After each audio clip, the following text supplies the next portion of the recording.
Automatic admission ಕೊಡ್ಬೋದಲ್ಲ, ಹಂಗಿದ್ರೆ ಹಂಗೆ ಕೊಟ್ಬಿಡ್ತೀವಿ, ಸುಮ್ಮನೆ ನಿಮ್ಮ ಪಾಡಿ ನೀವು ಜಾಯ್ನ್ ಆಗಿ.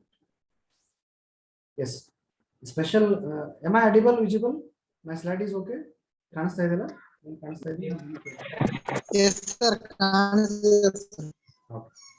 ಎಸ್ ಸ್ಪೆಷಲ್ ಎಜುಕೇಶನ್ ಬಗ್ಗೆ ನಾನು ಮಾತಾಡ್ತಾ ಇದ್ದೆ. ಸೊ ಬೇರೆ ಬೇರೆ ಉಪಕ್ರಮಗಳನ್ನು ನಾವು ಒಂದೇ ರೀತಿಯ ಶಾಲೆಯಲ್ಲಿ ಅಥವಾ ವಿದ್ಯಾರ್ಥಿಗಳ ಮುಂದೆ ಮಾಡ್ಲಿಕ್ಕೆ ಆಗುದಿಲ್ಲ. ಹಾಗಾಗಿ ಅವುಗಳನ್ನು ಅವಾಯ್ಡ್ ಮಾಡಲಿಕ್ಕೆ we need to follow some criteria so that this type of concept that is special education concept was actually follow. So ಹೀಗಿರ್ಬೇಕಾದ್ರೆ what all we need to understand is the differences between these three terms. I will finish it off. ಮತ್ತೆ next class ಇರ್ಬೋದು ಅನ್ಕೋತೀನಿ. Just I would like to discuss the characteristics of special school. ಹಾಗಾದ್ರೆ ವಿಶೇಷ ಶಾಲೆಯ ಲಕ್ಷಣಗಳು ಏನಿರ್ತವೆ? One is it is always development. Kindly mute yourself. ಇಲ್ಲಿ open ಆಗೋದಿಲ್ಲ. Shaila, kindly mute. Anand. It is developmental in nature. Most of the times the type of schools that we are talking now, that is a special school, they are always developmental as per the type of the school that we are talking about. They are always constructive and they are always needed. So when this particular element is supposed to be followed, it is to be considered as a mobile type of education because it reaches to every learner. ವಿಶೇಷವಾಗಿ ಅನಿಸಿಕೊಂಡಂತಹ ಎಲ್ಲ ವಿದ್ಯಾರ್ಥಿಗಳಿಗೆ ಎಲ್ಲ ರೀತಿಯ ಉಪಕ್ರಮಗಳನ್ನ ಕೊಡುವಂತ ಒಂದು ಸಾಧ್ಯತೆ ಈ ಒಂದು ಹಂತದ ಶಿಕ್ಷಣದಲ್ಲಿರೋದ್ರಿಂದ ವಿಶೇಷ ಶಾಲೆಯ ವಿಶೇಷವಾದಂತಹ ವಿದ್ಯಾರ್ಥಿಗಳಿಗೆ ಸಿದ್ಧಪಡಿಸಿದಂತಹ ಶಾಲೆಗಳಾಗಿರೋದ್ರಿಂದ ಅವರೆಲ್ಲ ಅಗತ್ಯತೆಗಳನ್ನ ಅವರಿರುವಂತಹ ವ್ಯವಸ್ಥೆಯಲ್ಲಿ ಅವರಿಗಿರುವಂತಹ ನ್ಯೂನತೆಗಳ ಆಧಾರದ ಮೇಲೆ ಕೊಡ್ತಾ ಇರೋದ್ರಿಂದ ಅವುಗಳು ಬಹಳ ಅದ್ಭುತವಾದಂತಹ ಅವಕಾಶಗಳನ್ನು ಕೊಟ್ಟಿದ್ದಾವೆ ಅಂತ ಹೇಳ್ಬೋದು. It is goal oriented to reach fulfilment of all the needs of the children, like how we have normal childrens, like how normal children used to have normal goals, their aspirations, their expectations. In the same way, the special children should have to also, they also need to have some goals. So those special needs are also be fulfilled through the help of providing these type of education. ಆ ಮಕ್ಕಳ ಇವು ಅಂದ್ರೆ ವಿಶೇಷ ಮಕ್ಕಳು ಎನಿಸ್ಕೊಂಡಂತಹ ವಿದ್ಯಾರ್ಥಿಗಳು ಕೆಲವೊಂದಷ್ಟು ಅವಕಾಶಗಳಿರೋದ್ರಿಂದ, ಅವರು ಕೆಲವೊಂದಷ್ಟು ಉದ್ದೇಶಗಳಿರೋದ್ರಿಂದ, ಅವರು ಕೆಲವೊಂದಷ್ಟು ವಾಟ್ ಐ ಕ್ಯಾನ್ ಸೇ ಗುರಿಗಳಿರೋದ್ರಿಂದ ಆ ಗುರಿ ಉದ್ದೇಶಗಳನ್ನು ಈಡೇರಿಸಿಕೊಳ್ಳಿಕ್ಕೆ ನಮಗೆ ಸಹಾಯಕವಾಗುವಂತ ಒಂದು ಅದ್ಭುತವಾದಂತ ಮಾಧ್ಯಮ ಏನಾಗಿದ್ರೆ ಅದು ವಿಶೇಷ ಶಾಲೆಗಳ ಸ್ಥಾಪನೆ ಮತ್ತು ಅವುಗಳ ಮೂಲಕ ಶಿಕ್ಷಣವನ್ನು ಒದಗಿಸುವುದು. They always uses the various techniques for the purpose of improvement in the disability of education. As I said, blind school ನಲ್ಲಿ they have the different criteria. ನೀವು ಒಂದು ಬಹಳ ಫ್ಯಾಮಿಲಿಯರ್ ಇದ್ರಿ, ಆ ಶಾಲೆಯ ರೀತಿಯನ್ನು ವಿಸಿಟ್ ಮಾಡಿ ಬಂದ್ಬಿಟ್ಟಿದ್ರಿ, ನೋಡಿದ್ರಿ ಆ ರೀತಿಯ ಉಪಕ್ರಮಗಳನ್ನ. ಸೊ ಮೆಂಟಲ್ ರಿಟಾರ್ಡೆಡ್ ನಲ್ಲಿ ಆ ರೀತಿಯ ಉಪಕ್ರಮಗಳನ್ನು ಮಾಡಿರ್ತಾರೆ. ಡಫ್ ಅಂಡ್ ಡಮ್ ಸ್ಕೂಲ್ ನಲ್ಲಿ ಆ ರೀತಿಯ ಉಪಕ್ರಮಗಳು ಇರ್ತವೆ. ಸಾಧ್ಯ ಆದ್ರೆ ನಾವು ಈ ಸೆಮಿಸ್ಟರ್ ನಲ್ಲಿ ಈ ರೀತಿಯ ಎಲ್ಲಾ ಶಾಲೆಗಳನ್ನ ವಿಸಿಟ್ ಮಾಡೋಣ. ಇಫ್ ಟೈಮ್ ಪರ್ಮಿಟ್ಸ್, ಎಲ್ಲ ಆಫ್ಲೈನ್ ಎಲ್ಲ ಚಾಲು ಆದ್ಮೇಲೆ ಆ ರೀತಿ ಎಲ್ಲ ಅವಕಾಶಗಳಿದ್ರೆ ನೋಡೋಣ. ಇಲ್ಲಾಂದ್ರೆ ಫೋರ್ತ್ ಸೆಮಿಸ್ಟರ್ ಅಂತೂ ನೀವು ಈ ರೀತಿಯ ಶಾಲೆಗಳನ್ನ ವಿಸಿಟ್ ಮಾಡ್ತೀರಿ as a part of your what I can say internship. ಅದು ಅವಕಾಶಗಳಿದ್ರೆ, ಇಲ್ಲಾಂದ್ರೆ ಎಲ್ಲ ಹಿಂಗೆ ಹೋಗ್ತದೋ ಗೊತ್ತಿಲ್ಲ. ಎಸ್ ಅಂದ್ರೆ ಇಲ್ಲಿ ಆಯಾ ವಿದ್ಯಾರ್ಥಿಗಳ ಕೌಶಲ್ಯಗಳಿಗೆ ಅನುಗುಣವಾಗಿ, ಅವರ ಸಾಮರ್ಥ್ಯಕ್ಕೆ ಅನುಗುಣವಾಗಿ, ಅವರ ಜ್ಞಾನಕ್ಕೆ ಅನುಗುಣವಾಗಿ we used to teach ಅಂತ. We used to use different techniques for the purpose of the improvement of their abilities ಅಷ್ಟೇ. ಈಗ ಬ್ಲೈಂಡ್ ಇರುವಂತಹ ವಿದ್ಯಾರ್ಥಿಗಳಿಗೆ ನಾವು ಒಂದು ಚಿತ್ರವನ್ನು ವಿಜುವಲೈಸ್ ಮಾಡ್ಲಿಕ್ಕೆ ಆಗ್ತಾ ಇಲ್ಲ ಅಂದಾಗ ಅದ್ರ ಬಗ್ಗೆ ಇರುವಂತಹ ಪರಿಕಲ್ಪನೆಯನ್ನ ಅವನ ಸ್ಕ್ರಿಪ್ಟ್ ನಲ್ಲಿ, ಅವನದೇ ಫಾರ್ಮ್ ನಲ್ಲಿ, if you cannot visualise at least you can touch and you can feel ಅಂತ. ಆನೆ ಬಗ್ಗೆ ನಾವು ನೋಡಿ ಹೇಳೋದಕ್ಕೂ ಆನೆ ಬಗ್ಗೆ ಬ್ಲೈಂಡ್ ವಿದ್ಯಾರ್ಥಿ ಇಮ್ಯಾಜಿನೇಷನ್ ಮಾಡ್ಕೊಳ್ಳೋದಕ್ಕೂ ಬಹಳಷ್ಟು ವೇರಿಯೇಷನ್ಸ್ ಇದೆ, ಬಹಳಷ್ಟು ವೆರೈಟಿ ಇದೆ. ಆ ಮಗುವಿಗೆ ಆ ರೀತಿ ಪರಿಕಲ್ಪನೆಗಳನ್ನು ಕೊಡ್ಬೇಕಾದ್ರೆ ಆ ಮಗುವಿನ ಹಂತದಲ್ಲಿ, ಮಗುವಿನ ರೂಪದಲ್ಲಿ, ಮಗು ಅರ್ಥ ಆಗುವ ಶೈಲಿಯಲ್ಲಿ ನಾವು ಹೇಳಬೇಕಾಗುತ್ತೆ. ಈಗ ಕಣ್ಣು ಕಾಣಿಸ್ತಾ ಇದೆ ಬಟ್ ನಾನು ಹೇಳೋದು ನಿಮ್ಗೆ ಏನು ಕೇಳಿಸ್ತಾ ಇಲ್ಲ ಅಂದಾಗ you cannot only lip synchronization ಮೇಲೆ ನಿಮ್ಗೆಲ್ಲ ಅರ್ಥ ಆಗ್ತದೆ ಅಂತ ಸಾಧ್ಯನೇ ಇಲ್ಲ. So you need to understand what I actually spoke ಅಂದಾಗ you need to try to hear what I am actually explaining. ನಾನು ಏನು ಹೇಳ್ತಾ ಇದ್ದೀನಿ ಅಂತ ಕೇಳಿಸ್ಕೊಂಡ್ರೆ ಮಾತ್ರ there is a connection between the slide that I am explaining and what I am telling. ಇಲ್ಲ ಅಂದ್ರೆ if there is a mismatch between the ideology that which is supposed to be taught or which is actually explained, ಅದು ಏನು variations ಎಲ್ಲ ಆಗ್ತವೆ. To avoid such probabilities, to avoid such conditions in a life, what we need to do is we should have to provide various type of techniques which are required for those needy people for the purpose of the improvement. ಅವರ ಒಂದು ಕೌಶಲ್ಯಗಳನ್ನ, ಅವರ ಒಂದು ಜ್ಞಾನವನ್ನ, ಅವರ ಒಂದು ಪರಿಧಿಯನ್ನ, ವಿಷಯ ಕಲಿಕೆಯ ಪರಿಧಿಯನ್ನ ವಿಸ್ತಾರ ಮಾಡಲಿಕ್ಕೆ, ಸುಧಾರಿಸಲಿಕ್ಕೆ we need to follow this type of technique. It is quite specific in children, special children, students and methods of teaching and learning, teaching aids and equipments as well as environment. So ಸಾಮಾನ್ಯವಾಗಿ ನೋಡೋದಾದ್ರೆ ವಿಶೇಷ ಶಾಲೆಗಳಲ್ಲಿ ಬೋಧನಾ ಕಲಿಕಾ ಪ್ರಕ್ರಿಯೆಗಳು ಬೇರೆ ಇರ್ತವೆ. You can see the variety of types of techniques. ನಾವು ಸಾಮಾನ್ಯ ಶಾಲೆಗಳಲ್ಲಿ ಸಾಮಾನ್ಯ ಕ್ರಮಗಳನ್ನ ಮಾಡಿದ್ರೆ, ವಿಶೇಷ ಶಾಲೆಗಳಲ್ಲಿ ವಿಶೇಷ ಕ್ರಮಗಳನ್ನ ಮಾಡ್ತಿರ್ತಾರೆ. ಡಫ್ ಅಂಡ್ ಡಮ್ಗೆ ಬೇರೆ ರೀತಿ ಬೋಧನಾ ಕ್ರಮ ಇರ್ತವೆ, ಅವ್ರ ಪಠ್ಯ ಬೇರೆ ಇರ್ತವೆ, ಅವ್ರು ಬೋಧಿಸುವಂತಹ ಚಿತ್ರಪಟಗಳು ಬೇರೆ ಇರ್ತವೆ, ಟೀಚಿಂಗ್ ಏಡ್ಸ್ ಬೇರೆ ಇರ್ತವೆ, ಸಲಕರಣೆಗಳು ಬೇರೆ. ಈಗ ನೀವು ಸಾಮಾನ್ಯ ವಿದ್ಯಾರ್ಥಿಗಳು ವಿಜ್ಞಾನದ ವಿದ್ಯಾರ್ಥಿಗಳಾಗಿದ್ರು ಒಂದು ಪ್ರಯೋಗ ಮಾಡ್ಬೇಕಾದ್ರೆ ಸಾಮಾನ್ಯವಾಗಿ ಮಾಡ್ತಿರ್ತೀರಿ, ಆ ವಿದ್ಯಾರ್ಥಿಗಳು ಮಾಡ್ಬೇಕಾದ್ರೆ ಅದನ್ನ ವಿಶೇಷವಾಗಿ ಅವ್ರಿಗೆ ಅರ್ಥ ಆಗುವಾಗಿನ ಮಾಡ್ಬೇಕಾಗುತ್ತೆ ಅಲ್ವಾ. ನೀವು ಒಂದು ಫೀಲ್ಡ್ ಟ್ರಿಪ್ ಅಂತ ಹೋಗಿರ್ತೀರಿ, ಬ್ಲೈಂಡ್ ಸ್ಟೂಡೆಂಟ್ಸ್ ಕರ್ಕೊಂಡು ಹೋದಾಗ ಅವ್ರಿಗೆ ಬೇರೆ ರೀತಿಯಲ್ಲಿ ಅದನ್ನ ವಿವರಣೆ ಮಾಡಬೇಕಾಗುತ್ತೆ. So it is quite specific in special children, in special schools where special children, students and methods of teaching learning were special, teaching aids which were used in the classroom conditions were different, equipments and the environment which you have created they are also different. ಅವರಿಗೆ ಸೂಕ್ತವಾದಂತಹ ವಾತಾವರಣವನ್ನ, ಯೋಗ್ಯವಾದ ಪರಿಸರವನ್ನ, ಸೂಕ್ತವಾದ ಸಲಕರಣೆಗಳನ್ನ, ಸೂಕ್ತವಾದ ಬೋಧನೋಪಕರಣಗಳನ್ನ, ಸೂಕ್ತವಾದಂತಹ ಬೋಧನೆಯ ಕಲಿಕೆಯ ಮಾಧ್ಯಮಗಳನ್ನ, ಅವ್ರಿಗೆ ಬೇಕಾದಂತಹ ಬೋಧನಾ ಪದ್ಧತಿಗಳನ್ನ, ಕಲಿಕಾ ಪದ್ಧತಿಗಳನ್ನ ನಾವು ಈ ಹಂತದಲ್ಲಿ ಕೊಡ್ತಾ ಬರ್ತೀವಿ. ಹಾಗಾಗಿ ವಿಶೇಷ ಶಾಲೆಗಳು ಸಾಮಾನ್ಯ ಸಮಗ್ರ ಸಮನ್ವಯ ಶಾಲೆಗಳಿಗಿಂತ ವಿಭಿನ್ನವಾಗಿರ್ತವೆ. It is always meant for meeting the special needs and requirements of the exceptional children. So ಇದೊಂದಷ್ಟು ಬೇಸಿಕ್ ಕಾನ್ಸೆಪ್ಟ್ ಅನ್ನ ತಿಳ್ಕೊಂಡು ಆದ್ಮೇಲೆ the major focus for my side is about this. So ನಾನು ಇಲ್ಲಿವರೆಗೆ ಹೇಳಿದಂತ ಕೆಲವೊಂದಷ್ಟು ಅಂಶಗಳ ಆಧಾರದ ಮೇಲೆ ನಾನು ವರ್ಗೀಕರಣ ಮಾಡ್ತಾ ಹೋಗ್ತೀನಿ.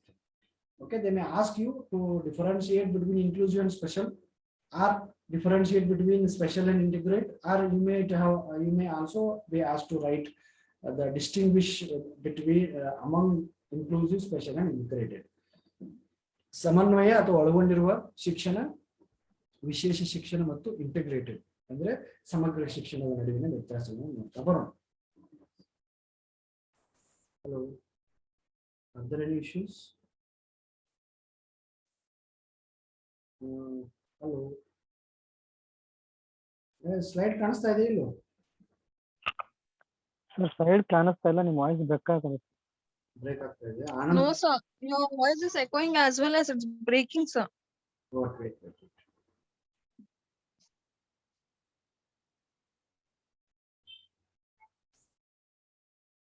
Now ಇಲ್ಲ ಸರ್. ಆನಂದ ಕಾಲ್ ಮಾಡ್ತಾ ಇದ್ದಾನೆ, ನಾನು ಮೊಬೈಲ್ ಇಂದ ಇದು ಕನೆಕ್ಷನ್ ಕೊಟ್ಟಿರ್ತೀನಿ. I think there is a disturbance. ಮತ್ತೇನು ಸಮಸ್ಯೆ ಆಯ್ತು? ಈಗ ನೋಡಿ ಕಾಣಿಸ್ತಾ ಇದೆಯಾ? ಹೌದಾ? ಕಾಣಿಸ್ತಾ ಇದೆ ಸರ್, ಕಾಣಿದೆ ಸರ್. Voice is clear? ಓಕೆ, ಸ್ವಲ್ಪ ಕಂಪ್ಯಾರಿಸನ್ ಮಾಡ್ತಾ ಹೋಗೋಣ. ಕನ್ನಡ ಮಾಧ್ಯಮದ ವಿದ್ಯಾರ್ಥಿಗಳು ಸ್ವಲ್ಪ ಪಾಯಿಂಟ್ಸ್ ಬರ್ಕೊಂಡ್ಬಿಡಿ, ನಾನು ಅಲ್ಲೇ ಹೇಳ್ತಾ ಅವಾಗೆ. Shall we start now? Okay. The first one is ಹಾಗಾದ್ರೆ ನಾನು ಮೂರು ಅಂಶಗಳನ್ನು ಹೇಳ್ತಾ ಬರ್ತೀನಿ. First point we'll discuss about inclusive education, second is about the special education, third is about integrated. ಸಮನ್ವಯತೆ ಒಳಗೊಂಡಿರುವ ಶಿಕ್ಷಣ, ವಿಶೇಷ ಶಿಕ್ಷಣ ಮತ್ತು ಸಮಗ್ರ ಶಿಕ್ಷಣದ ನಡುವಿನ ವ್ಯತ್ಯಾಸ.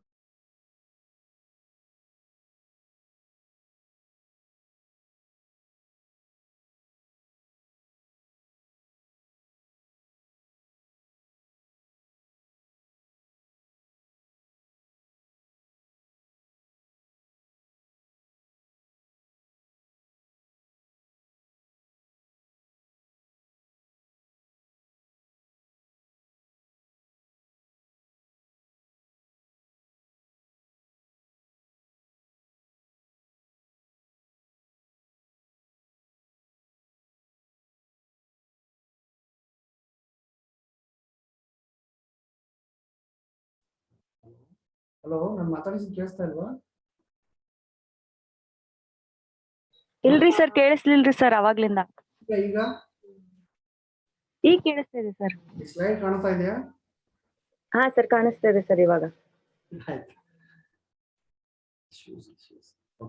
ಮೊದಲನೇದಾಗಿ inclusive education, able and disabled students taught equally at the same place. ಇದರ ಅರ್ಥ all type of learners will be there in inclusive education. ಸಮರ್ಥರು ಮತ್ತು ಅಸಮರ್ಥರು ಅನ್ನೋದಕ್ಕಿಂತ ಸಮರ್ಥರು ಮತ್ತು ವಿಶೇಷ ಮಕ್ಕಳು, ಈ ಎರಡೂ ರೀತಿಯ ವಿದ್ಯಾರ್ಥಿಗಳು ಒಂದೇ ಅವಧಿಯಲ್ಲಿ ಒಂದೇ ಸ್ಥಳದಲ್ಲಿ ಪಾಠವನ್ನ ಆ ರೀತಿ ಅಂದ್ರೆ ಸಾಮಾನ್ಯ ಮತ್ತು ವಿಶೇಷ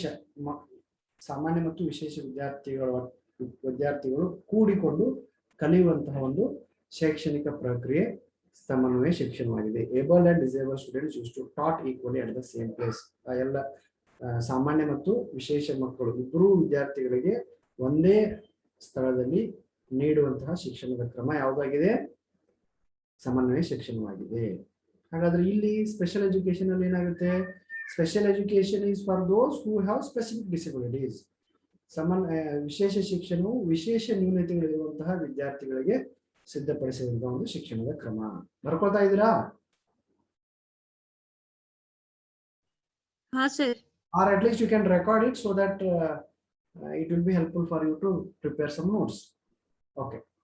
So ಸಮನ್ವಯ ಶಿಕ್ಷಣ ಸಾಮಾನ್ಯ ಮತ್ತು ವಿಶೇಷ ಮಕ್ಕಳನ್ನು ಒಳಗೊಂಡು ನೀಡುವಂತಹ ಶಿಕ್ಷಣ ಆಗಿದ್ರೆ, ವಿಶೇಷ ಶಿಕ್ಷಣ ಏನಾಗಿದೆ?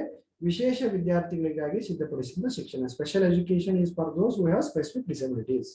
ವಿಶೇಷ ನ್ಯೂನತೆಗಳಿರುವಂತಹ ಮಕ್ಕಳಿಗಾಗಿ ಇರುವಂತಹ ಶಿಕ್ಷಣ ವಿಶೇಷ ಶಿಕ್ಷಣ. ಹಾಗಾದ್ರೆ ಇಂಟಿಗ್ರೇಟೆಡ್ ಅಂದ್ರೆ ಏನು? Disable children are accepted in ordinary school. ಇಲ್ಲಿಯೂ ಸಹ ಸಾಮಾನ್ಯ ಶಾಲೆಗಳಲ್ಲಿ ಆ ರೀತಿ ಮಕ್ಕಳು ಇರ್ತಾರೆ. ನಾವು ಒಂದು ಸಣ್ಣ ಡಿಫರೆನ್ಸ್ ನಾನು ನಿಮ್ಗೆ ಹೇಳಿಕ್ಕೆ ಇಷ್ಟಪಡ್ತೀನಿ. ಇನ್ಕ್ಲೂಸಿವ್ ಮತ್ತು ಇಂಟಿಗ್ರೇಟೆಡ್ಗೂ ಅಂತ ಪರಿ ಬಹಳ ಡಿಫರೆನ್ಸ್ ಏನಿಲ್ಲ. somewhat they are actually they were somewhat okay, but the thing is ನಾವು ಗಮನಿಸಬೇಕಾಗಿದ್ದಂದ್ರೆ ಇಲ್ಲಿ ಎಲ್ಲಾ ರೀತಿಯ ವಿದ್ಯಾರ್ಥಿಗಳು ಬರ್ತಾರೆ. ಇಲ್ಲಿ ಬರೀ ಸಾಮಾನ್ಯ ಮತ್ತು ವಿಶೇಷ ಮಕ್ಕಳು ಮಾತ್ರ ಬರ್ತಾರೆ. ಇಲ್ಲಿ ಸಾಮಾನ್ಯ, ವಿಶೇಷ, ಸಾಮಾಜಿಕವಾಗಿ, ಆರ್ಥಿಕವಾಗಿ, ಧಾರ್ಮಿಕವಾಗಿ, ರಾಜಕೀಯವಾಗಿ, ಲಿಂಗ, ಜಾತಿ, ಧರ್ಮ, ಭೇದ ಎಲ್ಲ ಹಿನ್ನೆಲೆಯಲ್ಲಿ ಬರ್ತಾರೆ. ಇಲ್ಲ ಅವೆಲ್ಲ ಬರೋದಿಲ್ಲ. ಸಾಮಾನ್ಯರು ಮತ್ತು ವಿಶೇಷ ಮಕ್ಕಳು, ಡಿಸೇಬಲ್ಡ್, ನ್ಯೂನತೆ ಇರುವಂತವ್ರು ಮಾತ್ರ ಇಲ್ಲಿ ಇರ್ತಾರೆ. Next, in inclusive education formal planning is required.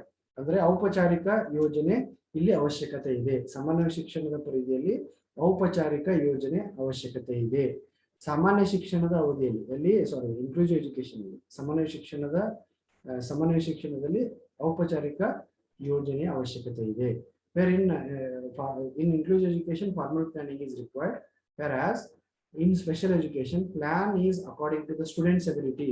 ಇಲ್ಲಿ ಔಪಚಾರಿಕವಂತಹ ಯೋಜನೆಗಳು ಇರುವುದಿಲ್ಲ. ಇಲ್ಲಿ ಯೋಜನೆಗಳೆಲ್ಲವೂ ಆ ವಿದ್ಯಾರ್ಥಿಗಳ ಅವಶ್ಯಕತೆಗೆ ಅನುಗುಣವಾಗಿರ್ತವೆ. ಸುಮ್ಮನೆ ಇರುವುದಿಲ್ಲ. ಬ್ಲೈಂಡ್ ಸ್ಕೂಲ್ ಅಂದ್ರೆ ಬ್ಲೈಂಡ್ ಸ್ಕೂಲ್ ಅವಶ್ಯಕತೆಗಳು ಬೇರೆ ಇರ್ತವೆ. ಡೆಫ್ ಅಂಡ್ ಡಮ್ ಸ್ಕೂಲ್ ಅದರ ಅವಶ್ಯಕತೆಗಳು ಬೇರೆ ಇರ್ತವೆ. ಫಿಸಿಕಲ್ ಡಿಸಬಿಲಿಟಿ ಅಂದ್ರೆ ಅವ್ರ ಅವಶ್ಯಕತೆಗಳು ಬೇರೆ ಇರ್ತವೆ. ಮೆಂಟಲ್ ರಿಟಾರ್ಡೆಡ್ ಅಂದ್ರೆ ಅವ್ರ ಅವಶ್ಯಕತೆ ಇರ್ತವೆ. ಅಂದ್ರೆ these people also used to plan but according to the needs of the students. That's it. ಇಲ್ಲಿಯೂ ಸಹ ಯೋಜನೆಗಳು ಇರ್ತವೆ, ಆದ್ರೆ ಔಪಚಾರಿಕವಾಗಿರುವುದಿಲ್ಲ. ಆ ಶಾಲೆಯ ವಿದ್ಯಾರ್ಥಿಗಳ ಅಗತ್ಯತೆಗಳ ಅನುಗುಣವಾಗಿ ಯೋಜನೆಗಳನ್ನ ಮಾಡಲ್ಪಡ್ತವೆ. ಅರ್ಥ ಆಗ್ತಾ ಇದೆಯಾ? Next, no formal planning is required in integrated education. ಯಾವುದೇ ರೀತಿಯ ಔಪಚಾರಿಕ ಯೋಜನೆಗಳು ಇಲ್ಲಿ ಇರುವುದಿಲ್ಲ. ಸುಮ್ಮನೆ ಹೋಗ್ತಾ ಇರ್ತವೆ ಶಾಲೆಗಳು. ಯಾಕಂದ್ರೆ ಇಲ್ಲಿ ಬರ್ಬೋದು ಅಥವಾ ಬರ್ಲಿಕ್ಕಿಲ್ಲ. ಆ ರೀತಿ ವಿದ್ಯಾರ್ಥಿಗಳು ಇರ್ಬೋದು ಅಥವಾ ಇರ್ಲಿಕ್ಕಿಲ್ಲ. ಹಾಗಾಗಿ ಯಾವುದೇ ರೀತಿಯ ಔಪಚಾರಿಕವಾದಂತಹ ನಿರ್ದಿಷ್ಟಪಡಿಸಿದಂತಹ ಯೋಜನೆಗಳು ಇಲ್ಲಿ ಸಿಗುವುದಿಲ್ಲ. No formal planning is actually needed in integrated education. ಆಮೇಲೆ in inclusive education third point is specialities are provided. ಸ್ವಲ್ಪ ಸಾಮಾನ್ಯ ಶಾಲೆಗಳ ಅವಧಿಯಲ್ಲಿ ನಾವು ಸಮನ್ವಯವನ್ನು ಒಳಗೊಳಿಸಿಕೊಂಡಿದ್ರೆ ಆ ರೀತಿಯ ವಿದ್ಯಾರ್ಥಿಗಳಿಗೆ ವಿಶೇಷ ಸೌಲಭ್ಯಗಳನ್ನ ಕೊಡುವ ಅವಕಾಶಗಳು ಇದ್ದಾವೆ. Special facilities are provided in special inclusive education, whereas even in special schools also, definitely those schools are meant for special abilities, so special facilities are provided. In integrated, no such special facilities are provided. ಕನ್ನಡದಲ್ಲಿ ನಾವು ಮೂರು ಒಮ್ಮೆ English ನಲ್ಲಿ ಹೇಳಿ ಆಮೇಲೆ ಮೂರು ಕನ್ನಡದಲ್ಲಿ ಹೇಳ್ತಾ ಬರ್ತೀವಿ. ಸೊ ಕನ್ಫ್ಯೂಷನ್ಸ್ ಆಗ್ತಿದೆ ಅದಕ್ಕೆ. So in English, in inclusive education, special facilities are provided. In special education also, special facilities are provided, but not in integrated education. No special facilities are provided. ಕನ್ನಡದಲ್ಲಿ ಹೇಳೋದಾದ್ರೆ ಸಮನ್ವಯ ಶಿಕ್ಷಣದ ಅವಧಿಯಲ್ಲಿ ವಿಶೇಷ ಸೌಲಭ್ಯಗಳನ್ನ ಕೊಡ್ತೀವಿ. ವಿಶೇಷ ಶಿಕ್ಷಣ ರಂಗದಲ್ಲಿ ಸಹ ನಾವು ವಿಶೇಷ ಸೌಲಭ್ಯಗಳನ್ನು ಕೊಡ್ತೀವಿ. ಆದರೆ ಸಮಗ್ರ ಶಿಕ್ಷಣದಲ್ಲಿ ಯಾವುದೇ ರೀತಿಯ ವಿಶೇಷ ಸೌಲಭ್ಯಗಳನ್ನ ಕೊಡುವುದಿಲ್ಲ. ಮೂರನೇದರಲ್ಲಿ ಕೊಡುವುದಿಲ್ಲ, ಐದರಲ್ಲಿ ಎರಡರಲ್ಲಿ ಕೊಡ್ತೀವಿ. ಆಮೇಲೆ fourth point, in inclusive education, specially designed curriculum will be there. Specially designed curriculum will be followed or taught in inclusive education. The same is followed in even special school, specially designed curriculum, but no special designed curriculum will be followed in integrated education. ಸಮನ್ವಯ ಶಿಕ್ಷಣದಲ್ಲಿ ವಿಶೇಷವಾಗಿ ಸಿದ್ಧಪಡಿಸಿದ ಪಠ್ಯಕ್ರಮ ಇರ್ತದೆ. ಹಾಗೇನೆ ಎರಡನೇ category ಆದಂತಹ ವಿಶೇಷ ಶಿಕ್ಷಣದಲ್ಲಿಯೂ ಸಹ ವಿಶೇಷ ಸಿದ್ಧಪಡಿಸಿದ ಪಠ್ಯಕ್ರಮ ಇರ್ತದೆ. ಆದ್ರೆ ಸಮಗ್ರ ಶಿಕ್ಷಣದಲ್ಲಿ ಯಾವುದೇ ರೀತಿಯ ವಿಶೇಷ ಸಿದ್ಧಪಡಿಸಿದ ಶಿಕ್ಷಣ ಇರುವುದಿಲ್ಲ. ಅಲ್ಲಿ ಏನ್ ಶಾಲೆಯಲ್ಲಿ ಪಾಠ ಮಾಡ್ತಿರ್ತಾರೆ ಅದನ್ನೇ ಕೊಡುವಂತ ಪ್ರಯತ್ನ ಮಾಡ್ತಾರೆ. ಹೊಸದಾಗಿ ಅವ್ರಿಗೆ ಯಾವುದೇ ರೀತಿಯ ವಿಶೇಷ ಮುತುವರ್ಜಿ ಕಾಳಜಿ ಇರುವುದಿಲ್ಲ. Sorry. Point number 5, regular schools to accommodate children with disability. These type of education in inclusive education is a type of school where you will accommodate children with disability. ಸಾಮಾನ್ಯ ಶಿಕ್ಷಣದ ವಿದ್ಯಾರ್ಥಿಗಳ ಜೊತೆಗೇನೆ ನೀವು ಅವ್ರನ್ನ ತೋರಿಸ್ಬೇಕು. First let me explain in English. Again, I should not be get confused. So in special education, methods are adopted as per the needs of the children with disability. Here in inclusive education, all type of learners will be there, na? So you will accommodate children with disability. There will be no such separate type of technique and other things, but you will be taught in both the elements. But in special education, you will adopt such methods which are required for those children. ಅವ್ರು ಬೇಕಾದಂತ ಎಲ್ಲ ಅವಶ್ಯಕ ಅಂಶಗಳನ್ನು ಮಾತ್ರ ಇಲ್ಲಿ ಪಾಲನೆ ಮಾಡ್ತಿರ್ತೀವಿ. Next is special and regular education merged in common school setting. ಸಾಮಾನ್ಯ ಶಿಕ್ಷಣದ ಜೊತೆಗೆ ವಿಶೇಷ ಶಿಕ್ಷಣವನ್ನು ಇಂಟಿಗ್ರೇಟೆಡ್ ಎಜುಕೇಶನ್ ಕೊಡುವಂತ ಒಂದು ಉಪಕ್ರಮವನ್ನು ನೋಡ್ತೀವಿ. ಓಕೆ, ಸೊ ಇನ್ನೊಮ್ಮೆ ಹೇಳೋದಾದ್ರೆ ಇನ್ಕ್ಲೂಸಿವ್ ಎಜುಕೇಶನ್ ಅಲ್ಲಿ ಸಾಮಾನ್ಯ ವಿದ್ಯಾರ್ಥಿಗಳ ಜೊತೆಗೆ ವಿಶೇಷ ಮಕ್ಕಳು ಪಾಠ ಮಾಡ್ತಾ ಇರೋದ್ರಿಂದ ಅವರಿಗೆ ಅಗತ್ಯವಾದಂತಹ ಎಲ್ಲ ರೀತಿಯ ಉಪಕ್ರಮಗಳನ್ನ ಸಮನ್ವಯ ಶಿಕ್ಷಣದ ಅವಧಿಯಲ್ಲಿ ಮಾಡ್ತಿರ್ತೀವಿ. ಇಲ್ಲಿ ಸ್ಪೆಷಲ್ ಎಜುಕೇಶನ್ ಸ್ಪೆಷಲ್ ಸ್ಕೂಲ್ ನಲ್ಲಿ ಏನಾಗ್ತದೆ ಅಂದ್ರೆ methods are adapted as per the needs of the children. ಆ ಮಕ್ಕಳ ಅಗತ್ಯತೆ ಏನಿದೆ, ಬ್ಲೈಂಡ್ ಇದ್ರೆ blind students need, deaf and dumb ಇದ್ರೆ deaf and dumb school needs ತಕ್ಕಂಗ ಬೋಧನಾ ಪದ್ಧತಿಗಳನ್ನ ಜಾರಿಗೆ ಮಾಡಿರ್ತೀವಿ. ಸಮಗ್ರ ಶಿಕ್ಷಣದಲ್ಲಿ semi of both the elements. So ಬೇಕಾದ್ರೆ ಕೊಡ್ತೀವಿ, ಇಲ್ಲಾಂದ್ರೆ ಇಲ್ಲ. ಸಾಮಾನ್ಯ ಶಿಕ್ಷಣದ ಸಮನ್ವಯ ಶಿಕ್ಷಣದ ಶಾಲೆಗಳ ಉಪಕ್ರಮಗಳು, ವಿಶೇಷ ಶಿಕ್ಷಣದ ಉಪಕ್ರಮ ಎರಡನ್ನು ಜೋಡಿಸಿಕೊಂಡು ಸಮಗ್ರ ಶಿಕ್ಷಣದಲ್ಲಿ ನೀಡುವಂತಹ ಒಂದು ಪರಿಧಿಯನ್ನು ನೋಡ್ತೀವಿ. Next type of the concept is broad in inclusive education, whereas in special education type of the concept is also broad, but in integrated it is narrow. ಇಲ್ಲಿ ಪರಿಕಲ್ಪನೆ ಏನಿದೆ, ಶಿಕ್ಷಣದ ಪರಿಕಲ್ಪನೆ ಅಥವಾ ಪರಿಕಲ್ಪನೆ ಬೋಧನೆ ಮಾಡುವಂತಹ ಮಾಧ್ಯಮದ ಪರಿಕಲ್ಪನೆ ಇಲ್ಲಿ ವಿಶಾಲವಾಗಿದೆ. ಎಲ್ಲಿ ಸಮನ್ವಯ ಶಿಕ್ಷಣದ ಅಡಿಯಲ್ಲಿ ಶಿಕ್ಷಣದ ವ್ಯಾಪ್ತಿ ವಿಶಾಲವಾಗಿದೆ, ವಿಶೇಷ ಶಿಕ್ಷಣದಲ್ಲಿ ಸಹ ಅದು ವಿಶಾಲವಾಗಿದೆ, ಆದರೆ ಸಮಗ್ರ ಶಿಕ್ಷಣದಲ್ಲಿ ಅದು ಸಂಕುಚಿತವಾಗಿದೆ. It is broad in inclusive as well as special school, whereas it is narrow in as far its concept is considered in integrated type of education. Next, separate goals are made for disabled children in inclusive education. Separate goals are made for disabled children in inclusive education. The same is in special education too. But children with special needs need to compete with same educational goals. ಇಲ್ಲಿ ಯಾವುದೇ ರೀತಿ separate goals ಎಲ್ಲ ಇರುವುದಿಲ್ಲ ಇಲ್ಲಿ integrated ನಲ್ಲಿ. ಸಮನ್ವಯ ಶಿಕ್ಷಣದಲ್ಲಿ ವಿಶೇಷ ಗುರಿ ಉದ್ದೇಶಗಳನ್ನು ಹಾಕೊಂಡಿರ್ತೀವಿ, ಹಾಗೇನೆ ವಿಶೇಷ ಶಾಲೆಗಳಲ್ಲಿಯೂ ಸಹ ವಿಶೇಷವಾದ ಗುರಿ ಉದ್ದೇಶಗಳನ್ನು ವಿದ್ಯಾರ್ಥಿಗಳಿಗೆ ಹಾಕೊಂಡಿರ್ತೀವಿ. ಆದರೆ ಸಮಗ್ರ ಶಿಕ್ಷಣದಲ್ಲಿ ಯಾವುದೇ ರೀತಿಯ ಸ್ಪೆಷಲ್ ಗೋಲ್ಸ್ ಅಂಡ್ ಅಬ್ಜೆಕ್ಟಿವ್ಸ್ ಇರುವುದಿಲ್ಲ. ಅವರು ಸಾಮಾನ್ಯ ವಿದ್ಯಾರ್ಥಿಗಳಿಗೆ ಇರುವಂತಹ ಗೋಲ್ಸ್ ಅನ್ನೇ ಅವರು ತಮ್ಮ ಗೋಲ್ಗಳಾಗಿ ಇಟ್ಕೊಂಡಿರ್ತಾರೆ. That is what integrated education. Next, special classrooms for children in inclusive education. Again, special arrangements in special education, whereas integrated education ಬಂದಾಗ gifted or challenged students occupy in the same classroom. The meaning is very simple. Inclusive education ಅಲ್ಲಿ ವಿಶೇಷ ತರಗತಿಗಳನ್ನು ನಾವು ಸಿದ್ಧಪಡಿಸುತ್ತೀವಿ. Special education ಅಲ್ಲಿ ವಿಶೇಷ ಶಾಲೆಯ ಶಿಕ್ಷಣ ನೀಡ್ತಾ ಇದ್ರೆ ಅವ್ರಿಗೆ ಸ್ಪೆಷಲ್ ಅರೇಂಜ್ಮೆಂಟ್ ಇರ್ತವೆ. ಲೈಕ್ ಅವ್ರಿಗೆ bench system, deaf and dumb ಇದ್ರೆ ಅವ್ರಿಗೆ ಅರೇಂಜ್ಮೆಂಟ್ ಬೇರೆ ಇರ್ತದೆ. ಫಿಸಿಕಲ್ ಡಿಸೇಬಲ್ ಇದ್ರೆ ಅವ್ರು ವೀಲ್ ಮೇಲೆ ಕುತ್ಕೊಂಡು ಕೇಳ್ತಾರೆ, ಅಥವಾ ಮಲಗಿನೂ ಕೇಳ್ಬೋದು, ಅವ್ರು ಕೂಡಾಕ್ ತೊಂದರೆ ಇಲ್ಲಂದ್ರೆ ಮಲಗಬಹುದು. ಆ ರೀತಿ ಫೆಸಿಲಿಟೀಸ್ ಎಲ್ಲ ಅರೇಂಜ್ಮೆಂಟ್ಸ್ ಸ್ಪೆಷಲ್ ಸ್ಕೂಲ್ ಇರ್ತವೆ. ನಾರ್ಮಲ್ ಸ್ಕೂಲ್ ನಲ್ಲಿ ಸ್ಪೆಷಲ್ ಕ್ಲಾಸ್ ರೂಮ್ ಇರ್ತವೆ. ಎಲ್ಲರ ದೈಹಿಕ ವಿಕಲಚೇತನ ಒಂದ್ ಕಡೆ, ಎಲ್ಲ ಕುರುಡ ವಿದ್ಯಾರ್ಥಿಗಳು ಅಥವಾ ಅಂಧ ವಿದ್ಯಾರ್ಥಿ ಒಂದ್ ಕಡೆ ಹಿಂಗಿದ್ರೆ ಇಲ್ಲಿ ಸ್ಪೆಷಲ್ ಅರೇಂಜ್ಮೆಂಟ್ ಇರ್ತದೆ ಸ್ಪೆಷಲ್ ಎಜುಕೇಶನ್. ಇಂಟಿಗ್ರೇಟೆಡ್ ನಲ್ಲಿ ಗಿಫ್ಟೆಡ್ ಟು ಚಾಲೆಂಜ್ ಸ್ಟೂಡೆಂಟ್ಸ್ ಏನ್ ಮಾಡ್ತಾರೆ, ಸಾಮಾನ್ಯವಾಗಿ ಒಂದು ರೂಮ್ ನಲ್ಲಿ ಇರ್ತಾರೆ, ಉಳಿದಂತ ಎಲ್ಲ ವಿದ್ಯಾರ್ಥಿಗಳು ಒಂದು ರೂಮ್ ನಲ್ಲಿ ಇರ್ತಾರೆ. ಇಷ್ಟು ಡಿಫರೆನ್ಸ್ ಇರ್ತದೆ. ಆಮೇಲೆ ಇದಕ್ಕೆ ಇನ್ಕ್ಲೂಸಿವ್ ಎಜುಕೇಶನ್ಗೆ if you wish to run inclusive education you need trained staff even for special education, but not for integrated. ಈ ಸಮನ್ವಯ ಶಿಕ್ಷಣವನ್ನು ನೀಡಬೇಕಾದ್ರೆ ತರಬೇತಿ ಪಡೆದಂತಹ ಶಿಕ್ಷಣ ಅವಶ್ಯಕತೆ ಇದೆ. ವಿಶೇಷ ಶಿಕ್ಷಣ ನೀಡಬೇಕಾದ್ರೂ ತರಬೇತಿ ಪಡೆದಂತಹ ಶಿಕ್ಷಣ ಅವಶ್ಯಕತೆ ಇದೆ. ಆದರೆ ಸಮಗ್ರ ಶಿಕ್ಷಣ ನೋಡ್ಲಿಕ್ಕೆ ಯಾವುದೇ ರೀತಿಯ ತರಬೇತಿ ಅವಶ್ಯಕತೆ ಇಲ್ಲ. ಅಂದ್ರೆ ತರಬೇತಿ ಅಂದ್ರೆ ಟ್ರೈನಿಂಗ್ ಬೇಕು, ಆದ್ರೆ special training like special schools ಎಲ್ಲ ಬೇಕಾಗಿಲ್ಲ. It is expensive. Inclusive education is expensive. Even special education is very costly, whereas integrated is less costly. ಅಂದ್ರೆ ಸಮನ್ವಯ ಶಿಕ್ಷಣವು ಹೆಚ್ಚು ವೆಚ್ಚದಾಯಕವಾದದ್ದು. ಅದಕ್ಕಿಂತ ಹೆಚ್ಚು ದುಂದು ವೆಚ್ಚ ಅಥವಾ ಹೆಚ್ಚಿನ ಒಂದು ಆರ್ಥಿಕ ಹೊರೆ ಬೀರೋದು ಯಾವುದಂದ್ರೆ ಸ್ಪೆಷಲ್ ಎಜುಕೇಶನ್. ಯಾಕಂದ್ರೆ ಅವ್ರಿಗೆ ಕರಿಕ್ಯುಲಮ್ ಬೇರೆ ಇದೆ, ಟೀಚರ್ಸ್ ಬೇರೆ ಇದ್ದಾರೆ, ರೂಮ್ಸ್ ಬೇರೆ ಇದಾವೆ, ಜಾಸ್ತಿ ರೂಮ್ಸ್ ಬೇಕಾಗ್ತವೆ, ಟೆಕ್ನಿಕ್ಸ್ ಬೇರೆ ಇದಾವೆ. ಹಾಗಾಗಿ ಸಮನ್ವಯ ಕಂಪೇರ್ ಮಾಡಿದ್ರೆ ಅದಕ್ಕಿಂತ ಜಾಸ್ತಿ ಕಾಸ್ಟ್ಲಿ ಅಂತಂದ್ರೆ ಹೆಚ್ಚು ವೆಚ್ಚದಾಯಕ ಅಂದ್ರೆ ಸ್ಪೆಷಲ್, ಯಾವುದು ವಿಶೇಷ ಶಿಕ್ಷಣ. ಇವೆರಡಕ್ಕೂ ಕಂಪೇರ್ ಮಾಡಿದ್ರೆ ಸಮಗ್ರ ಶಿಕ್ಷಣ ಅತಿ ಕಡಿಮೆ. ಯಾಕಂದ್ರೆ ಅಲ್ಲಿ ಯಾವುದೇ ರೀತಿಯ ವಿಶೇಷ ಟ್ರೈನಿಂಗ್, ವಿಶೇಷ ಶಾಲೆ, ವಿಶೇಷ ಕೋಣೆ, ವಿಶೇಷ ತರಬೇತಿ, ವಿಶೇಷ ಅವಕಾಶಗಳು ಇರುವುದರಿಂದ ಅಲ್ಲಿ ಆರ್ಥಿಕವಾಗಿ ಮಿತವ್ಯಯವನ್ನು ಸಾಧಿಸಬಹುದು. ಅಂದ್ರೆ ಕಡಿಮೆ ವೆಚ್ಚದಾಯಕವಾದದ್ದು ಇಂಟಿಗ್ರೇಟೆಡ್ ಎಜುಕೇಶನ್. ನೆಕ್ಸ್ಟ್, ಇನ್ಕ್ಲೂಸಿವ್ ನಲ್ಲಿ individualise teaching will take place, whereas in special education we will teach for a particular group. Blind schools, blind learners. Deaf and dumb school means deaf and dumb students. Physical disabled means physical disabled learners. Mentally retarded means mentally. Andre a particular group is there where you used to teach. But in inclusive education you will teach to individually. Whereas in integrated, all students taught in one classroom. There were no such differences. ಅರ್ಥ ಆಗ್ತಾ ಇದೆಯಾ? ಸಮನ್ವಯ ಶಿಕ್ಷಣದಲ್ಲಿ ವೈಯಕ್ತಿಕವಾಗಿ ಬೋಧನೆ ಮಾಡ್ತೀವಿ, ಅವರವರ ಯೋಗ್ಯತೆಗೆ ಅನುಗುಣವಾಗಿ ಅಥವಾ ಅವರು ಹೊಂದಿರುವಂತಹ ಕ್ರಮಗಳಿಗೆ ಅನುಗುಣವಾಗಿ. ಇಲ್ಲಿ ವಿಶೇಷ ಶಿಕ್ಷಣದ ಅಡಿಯಲ್ಲಿ ಎಲ್ಲ ವಿದ್ಯಾರ್ಥಿಗಳ ಎಲ್ಲ ಒಂದು ಗುಂಪನೇ ಬೇರೆ ಇರ್ತದೆ. ಅಂಧ ಮಕ್ಕಳ ಗುಂಪು, ಶ್ರವಣ ದೋಷ ಇರುವಂತವ್ರು, ವಾಗ್ದೋಷ ಇರುವಂತವ್ರು, ಮಾನಸಿಕವಾಗಿ ನ್ಯೂನತೆ ಇರುವಂತವ್ರು, ದೈಹಿಕ ನ್ಯೂನತೆ, ಈ ರೀತಿ ಗುಂಪುಗಳೇ ಇರೋದ್ರಿಂದ ಅಲ್ಲಿ ಆ ಗುಂಪಿನ ವಿದ್ಯಾರ್ಥಿಗಳಿಗೆ ನೀವು ಪಾಠ ಮಾಡ್ತೀವಿ. ಅಂದ್ರೆ ಎಲ್ಲರೂ ಕುತ್ಕೊಂಡು ಮಾಡ್ತೀವಿ. ಸಮನ್ವಯ ಶಿಕ್ಷಣದಲ್ಲಿ ಒಬ್ಬೊಬ್ಬರಾಗಿ ಪಾಠ ಮಾಡ್ತೀವಿ. ಅಂದ್ರೆ ಅವರವರ ಅಂದ್ರೆ ಡಫ್ ಅಂಡ್ ಡಮ್ ಒಬ್ಬ ಇರ್ಬೋದು, ಆಮೇಲೆ ಫಿಸಿಕಲ್ ಡಿಸೇಬಲ್ ಇರ್ಬೋದು, ಸ್ಲೋ ಲರ್ನರ್ ಇರ್ಬೋದು, ಅಥವಾ ಬ್ಲೈಂಡ್ ಇರ್ಬೋದು. ಅವರವರಿಗೆ ಅನುಗುಣವಾಗಿ ನಾವು ಇಂಡಿವಿಜುವಲ್ ಆಗಿ ಪಾಠ ಮಾಡ್ತೀವಿ. ಸ್ಪೆಷಲ್ ಸ್ಕೂಲ್ ನಲ್ಲಿ ಆ ಸ್ಪೆಷಲ್ ಸ್ಕೂಲ್ ಯಾವ ಸ್ಕೂಲ್ ಇದೆಯಲ್ಲ ಅದಕ್ಕೆ ತಕ್ಕಂಗೆ ಪಾಠ ಮಾಡ್ತೀವಿ. ಇಂಟಿಗ್ರೇಟೆಡ್ ನಲ್ಲಿ all students starting one class, ಎಲ್ಲರೂ ಒಂದ್ ಕಡೆ ಕೂಡ ಹಾಕೊಂಡು ಪಾಠ ಮಾಡ್ತಾರೆ ಅಷ್ಟೇ. ಅಲ್ಲಿ ಏನು ಸಪರೇಟ್ ಇಂಡಿವಿಜುವಲ್ ಟ್ರೈನಿಂಗ್ ಇರುವುದಿಲ್ಲ, ಸ್ಪೆಷಲ್ ಟ್ರೈನಿಂಗ್ ಇರುವುದಿಲ್ಲ. Next, the inclusive education provides equal opportunity for participation, whereas special education provides opportunity for these learners, and integrated education also provide partial opportunities for participation.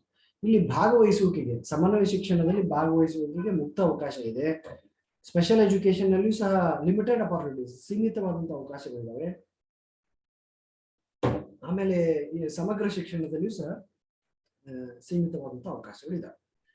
Next, last 2 points. Inclusive education alli we accepts all child's remains as its situation. ಅವ್ರು ಯಾವ ಹಂತದಲ್ಲಿದ್ದಾರೆ ಅವ್ರನ್ನೆಲ್ಲ ನಾವು ಸ್ವೀಕಾರ ಮಾಡ್ತೀವಿ. Special education ಅಲ್ಲಿ ನಾವು blind students ಆಗಿದ್ರೆ blind students ಮಾತ್ರ ಅಡ್ಮಿಷನ್ ತಗೊಳ್ತೀವಿ, ಬೇರೆದವ್ರನ್ನಿಲ್ಲ. It is meant for special children like usually impaired. Deaf and dumb ಅಂದ್ರೆ ಡಫ್ ಅಂಡ್ ಡಮ್ ಅಷ್ಟೇ. ಆದ್ರೆ ಇನ್ಕ್ಲೂಸಿವ್ ನಲ್ಲಿ it is open for everybody. Integrated is also meant, it is meant for child brought near normal. ಸಾಮಾನ್ಯದ ಮಕ್ಕಳ ಆಗಿರುವಂತಹ ಬೇರೆ ಎಲ್ಲಾ ವಿದ್ಯಾರ್ಥಿಗಳು ನಾವು ಇದರಲ್ಲಿ ತೊಡಗಿಸಿಕೊಳ್ತೀವಿ. The last point is it benefits for all students. Inclusive education benefits for all students. Special education is benefit for exceptional children for education, whereas integrated benefit for the students with special needs. ಅರ್ಥ ಆಯ್ತು ಅನ್ಕೋತೀನಿ. ಸಮನ್ವಯ ಶಿಕ್ಷಣ ಎಲ್ಲರಿಗಾಗಿ ಅವಕಾಶ ಕೊಟ್ರೆ, ವಿಶೇಷ ಶಿಕ್ಷಣ ಕೇವಲ ವಿಶೇಷ ಅಗತ್ಯತೆ ಉಳ್ಳಂತಹ ಮಕ್ಕಳಿಗೆ ಮಾತ್ರ ಅವಕಾಶ ಕೊಡ್ತದೆ. ಇಂಟಿಗ್ರೇಟೆಡ್ ಎಜುಕೇಶನ್ ಸಾಮಾನ್ಯರ ಜೊತೆಗೆ ಅಸಾಮಾನ್ಯರಿಗೆ ಮಾತ್ರ ಅವಕಾಶವನ್ನು ಕೊಡ್ತದೆ. ಅಲ್ಲಿ ಬೇರೆ ಬೇರೆ ಹಿನ್ನೆಲೆಯಿಂದ ಬರುವಂತಹ ಎಲ್ಲ ವಿದ್ಯಾರ್ಥಿಗಳ ಅವಕಾಶಗಳು ಇರುವುದಿಲ್ಲ. So this is the thing that I actually thought of discussion. Okay, yes, now if you have any queries and other things you can